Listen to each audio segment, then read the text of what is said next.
So I'm watching Dallas Willard speak in a chapel service at a university, and he throws out the question, do you know where God lives? And I'm thinking biblically, like heaven, okay, there's three heavens, he's omnipresent, he's everywhere, all these kind of things are going through my head. And then he shared a thought that put a new wrinkle in my brain I'd never had before, and it literally changed my life.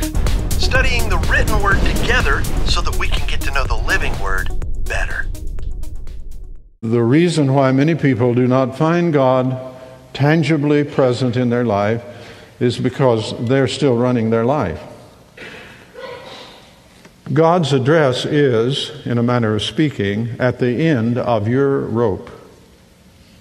And when you get to the end of your rope, you will find God. Think about it. Where do people who have a genuine testimony of a real relationship with God say that they found Him? We certainly don't find God in our own self-efforts or by rationalizing our wrong behavior or comparing ourselves to someone else or integrating endless self-help strategies into our life. All that does is leave us tired and looking around and saying, okay, I'm just as broke as I ever was. And we don't find God by trying to create Him in our own image. People say, oh, my God would never, or a loving God, they're espousing their thoughts about what God ought to be and what He ought to do and put Him in a box so that they can kind of have their cake and eat it too, say they believe in God, but He doesn't infringe on any of their fleshly desires or things they want to do. All that stuff is just fleshly self-centeredness repackaged in religious lingo. That's why people flock to all kinds of religion and New Age and this and that and things so they can use that spiritual lingo with never really having to bend their knee. Jesus spoke about finding God at the end of your rope in Matthew chapter 5, verse 3. It's the very first line to the Sermon on the Mount. He opens the sermon by saying, "Blessed